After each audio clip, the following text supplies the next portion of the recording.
So let me show you what's going on with the app real quick. Looks a lot different than yesterday. Let's see, I should show you the mobile. Um, so as you can see, upgraded the user interface and the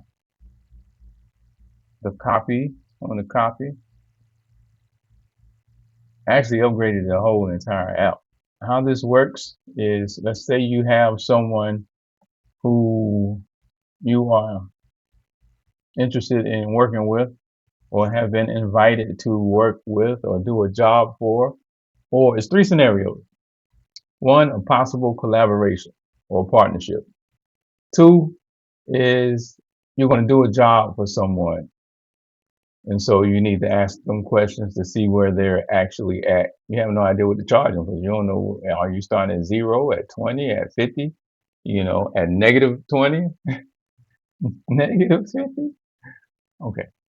Um, and three, you want to do work for a client or actually provide services on doing research for a podcast. The app makes it simple because all you got to do,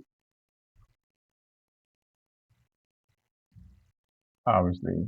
So this is what I mean by AI-centered thinking. Remember, this came about as a result of somebody wanting me to help them with a blog.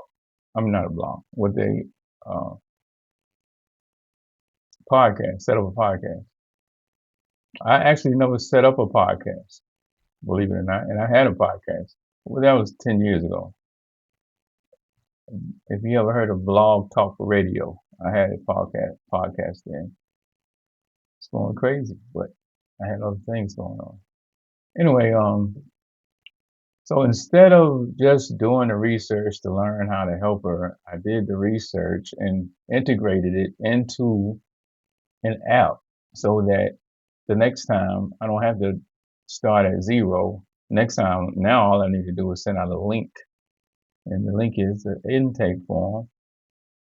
So either it's client onboarding or it's an opportunity evaluation. Is it a partnership or collaboration? Then I would send this one. If it's just somebody want me to help them out, then I would send this one. And here's the thing, like sometimes you want to help somebody out, depending on your situation, depending on how much work you got. Sometimes you might be able to do something for free or do the job for free. And sometimes you can't. Well, with something like this, you know how far they are along. Do you even have the thoughts organized? You don't want to be sitting somewhere and they're at ground zero, still organizing their thoughts about it. So this onboarding, which is really a opportunity qualifier, or really an assessment to see where they are, but it helps them to think about some things too. For some people, might have done their work and have it all figured out. Some people just know they want to start a podcast about a general topic. So this helps them. This helps you and them know exactly what both of y'all know where you're starting from and what's going on, and it's just gonna be a huge alignment thing. All right, let's go. I can dwell and elaborate and give details. I surely can. And so this is completely fleshed out. Some of the other options are not detailed in how they're fleshed out. So it uses a lot of the same engine for specific podcast and content collaboration choice. And so you just go da da da. This is onboarding, create a link, copy the link, send them the link in the email. They fill it out. Once they fill it out, then you'll have the responses right here. I don't want to click it because, anybody sent the thing in here. Well, maybe they did. Yeah, so you get the responses right here. I'll show you one of mine. I'll open the opportunity engine, send the intake form, and I'll do. So the person actually did finally get in touch with me about 4 o'clock this evening before I went out there to the park, and we will be meeting tomorrow to talk about website and the podcast setup. So this is the manual form. So on this manual side, then you could just be sitting there with the person and asking them the questions, and you fill it in. That's one option. The other option is to send somebody the link, like we did. Once you get the questions back, you run the qualifier, and that takes their answers to give you a recommendation on how to categorize them. So you see here it says it's not a fit for doing the job or for partnership. And the risk is high. The way they answer the questions, you probably don't want anything to do with them. So then still, and even if you're going to do something for free, it's tricky because whatever kind of work you do, you still want positive feedback. You want somebody that's going to be happy and satisfied. And what this means when you see this is that they had zero, they hadn't thought about anything. Also, you have the probability of you getting your time wasted if you actually come on a meeting. But what happens is, if this is the case, then well, first of all, like I said, answering those questions are going to help them, maybe it's going to help them to get more prepared. But all you do is you reach back out to them and tell them that they need to um, use that intake form as a guideline as the things that they need to be able to answer. This is the stuff you need to do to be prepared. If you can't answer these questions, you're not ready to move forward. Point blank, period. Really. Anyway, so it's telling you the blind spots, the idea is still vague. Direction needs to be pinned down before any commitment. Weak commitment signal. They ain't even, this is what I'm talking about. So you do the job and then they're likely to fail because of we know the responses they give, short amount of time to dedicate to working on it and all this stuff. Have it define what success looks like in 3 to 6 months. So that's wide open.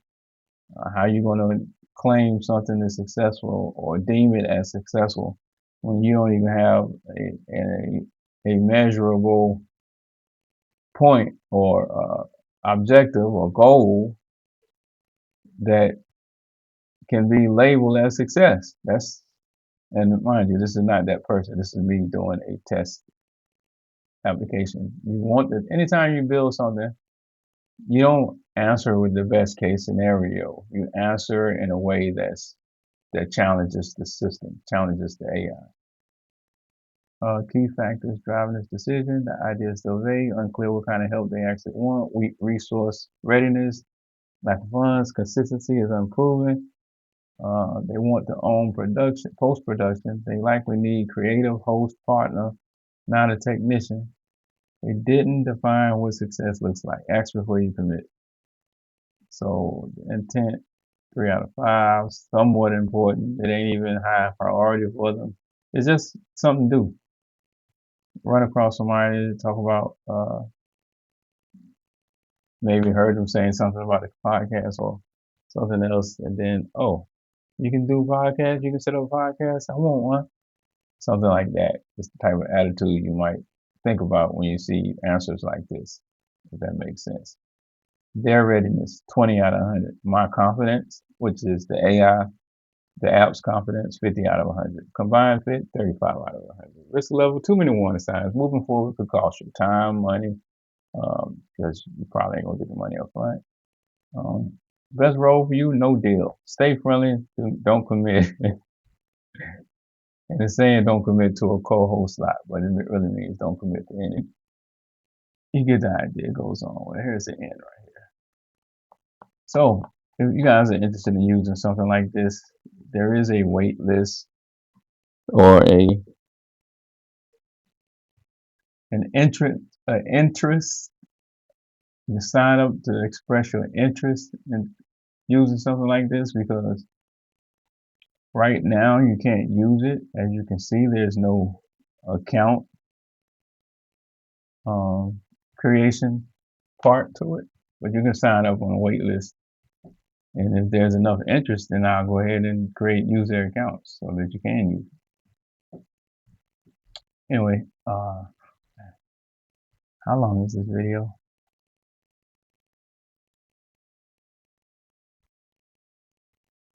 All right. Thank y'all for watching.